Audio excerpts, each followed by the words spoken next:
ہمارے آقا و مولا صلی اللہ علیہ وسلم نے فرما دیا کہ بدترین حاکم وہ ہے جس کی وجہ سے اس کی رعایا بدبخت ہو جائے، لیکن بہترین حاکم تو وہ ہوگا نا جس کی وجہ سے اس کی رعایا میں عدل ہو، اس کی رعایا میں دیانتداری ہو، اور اس کی رعایا میں سارے معاملات ٹھیک ہوں۔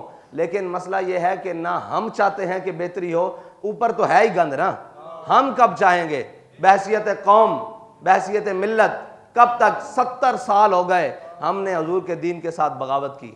کس لیے کی؟ کہ جی ہمیں روٹی مل جائے۔ کس لیے کی جی؟ ہمیں جناب ترقی مل جائے۔ کس لیے کی جی؟ ہماری روٹی ٹھیک ہو جائے، ہمارے کاروبار ٹھیک ہو جائے۔ 70 سال سے کیا ایک بھی چیز تمہارے پاس رہی؟ پانی پوری قوم کے لیے صاف پینے کے لیے نہیں ہے۔ میرے خیال سے 20% یا 18% یا 28% سے اوپر لوگ پانی صاف نہیں پیتے پورے پاکستان میں۔ پورے پاکستان میں 28% سے اوپر اگر لوگ پانی صاف نہیں پیتے۔ آٹے کا یہ حال ہے کہ لائنوں میں لگ کر خریدنا پڑتا ہے، چینی کا یہ حال ہے کہ لائنوں میں لگ کر خریدنی پڑتی ہے، پیٹرول کا یہ حال ہے کہ وہ پمپوں سے غائب ہے، جناب دواؤں کا یہ حال ہے کہ اب لوگ علاج کرانے کی بجائے موت کی آرزو کرنے لگے ہیں۔ تو کیا ہم نے کچھ پایا حضور کے دین کو کمر کر کے؟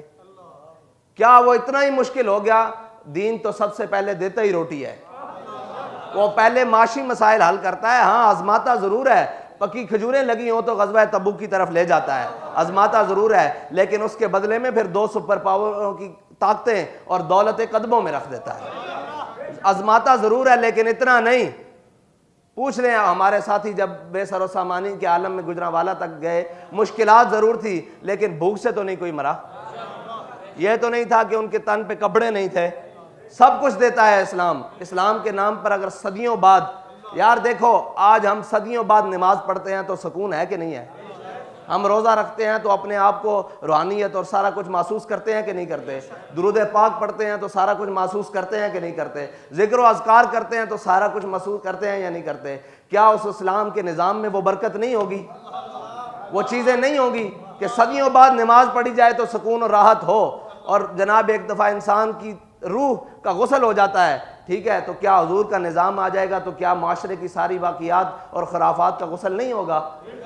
ہم کس اور میں، ہم اس تک تو ہیں کہ جی نماز بھی پڑھیں گے، سجدہ بھی دیں گے، رکوع بھی کریں گے، جناب روزہ بھی رکھیں گے، سارا کچھ رہیں گے، لیکن اس نظام کی طرف نہیں جائیں گے جو نظام ہماری دنیا بھی سنوار سکتا ہے اور آخرت بھی سنوار سکتا ہے۔ اللہم ربنا آتنا فی الدنیا حسنہ ہے نا، تو فی الدنیا حسنہ کے لیے اسلام کا نظام ضروری ہے، اور وہ نظام جس کو ہمارے بابا جی کہہ کے ہیں حضور کے دین کو تخت پر لانا ہے، وہ نظام ضروری ہے۔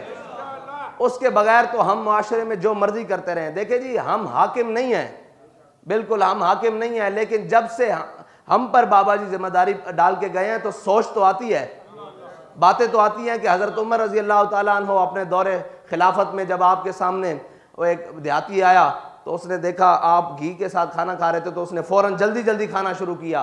تو حضرت عمر نے فرمایا تم نے کبھی گھی نہیں دیکھا؟ اس نے کہا جی بڑی دیر ہو گئی، کبھی نہیں، اب بہت مدت بعد کھایا ہے۔ تو حضرت عمر نے ہٹا دیا۔ پھر آپ نے زیتون کے ساتھ کھانا کھانا شروع کر دیا تو جب پیٹ سے آوازیں آئیں، صاف ظاہر ہے، تو حضرت عمر نے فرمایا تو جو مرضی آوازیں نکال، جب تک میری رعایا کے ہر فرد کو دیسی گھی میسر نہیں ہو سکتا عمر دیسی گھی نہیں کھائے گا۔ دیکھیں جی ہم حضرت عمر تو نہیں ہیں، لیکن یہ باتیں تو آتی ہیں کہ جب ہم بھی کوئی نوالا لینے لگتے ہیں، ذمہ دار ہیں نا، کوئی نوالا لینے لگتے ہیں تو سوچ آتی ہے کیا ہماری قوم اور ہمارے جناب رہنے والے ساتھیوں کو کیا یہ کھانا میسر ہے؟ تو وہ کھانا یہاں ضرور اٹکتا ہے ایک مرتبہ۔ کیا جن کو منتخب کر کر آپ اس قوم کی سب سے بڑی ذمہ داری لے کر آئے ہو، کیا ان کے ماتھے پر بھی شکن ہے؟ اگر ضمیر زندہ ہو تو ایک سانس لینا بھی مشکل ہے، اور اگر مر جائے تو پھر تو جو مرضی ہوتا رہے نا۔ اگر زندہ ہو تو دیکھیں ہماری باتیں اور ہماری چیزیں تو وہ نہیں حیثیت رکھتی نا جو ان کے گھر کی گواہی ہے کہ ہم نے قرضوں کے عوض وہ کچھ ہم سے لکھوا لیا گیا ہے کہ جس کے بعد ہمارا بچا کچھ نہیں ہے۔ یار کیوں نہیں بچا؟ تم نے کیا کیا؟ وہ قرضے گئے کدھر؟ وہ قرضے لاکھوں لیٹر یومیہ تمہارے پروٹوکولوں میں خرچ ہو گئے، اور کدھر گئے؟ اقبال کہتا ہے نا بیکاریوں ریانیوں میں خاریوں افلاس، کیا کم ہے فرنگی مدنیت کے فتوحات، یہ علم یہ حکمت یہ تدبر یہ حکومت، پیتے ہیں لہو دیتے ہیں تعلیم مساوات۔ اچھا وہ جو ہمارا سارا دن اور 5 سال سے 10 سال سے کوئی 50 سال سے کوئی 30 سال سے جنہوں نے پوری قوم کا لہو پیا ہے، وہ رات کو آ کر جناب وہ ٹاک شوز میں بھاشن دے رہے ہوتے ہیں کہ معیشت ایسے ٹھیک ہو سکتی ہے۔ جناب آپ کی ملک اس سے جا رہا ہوتا ہے، آپ کے ملک کو جناب سب سے بڑا خطرہ ان چیزوں سے ہے کہ وہ اپنی نظریاتی سرحدوں کی طرف جا رہا ہے، اپنی نظریاتی بنیادوں کی طرف جا رہا ہے۔ ملک کو ان باتوں سے خطرہ نہیں ہے، ملک کو تم لوگوں سے خطرہ ہے۔ وہ وزیر اعظم ہو، وہ وزیر اعلیٰ ہو، وہ کوئی بھی ہو، تم ان سب سے خطرہ ہے ملک کو، کیونکہ تم نے ملک کو لوٹ کر کھایا ہے، اور شام کو تم ہی قوم کو آ کے بھاشن دیتے ہو کہ یہ کر لیں گے۔ قوم اب دھوکہ کھانے والی نہیں ہے، کیونکہ قوم کو ان کا قائد ایک سبق پڑھا کر گیا ہے کہ انہیں جانا، انہیں جانا، انہیں جانا میں ان کی نماز بھی ہے، ان کا روزہ بھی ہے، ان کا جہاد بھی ہے، ان کا حج بھی ہے، ان کا کلمہ بھی ہے، ان کے اخلاق بھی ہیں، ان کے اطوار بھی ہیں، ان کا نظام بھی ہے۔ انہیں جانا، انہیں جانا، نہ رکھا غیر سے کام۔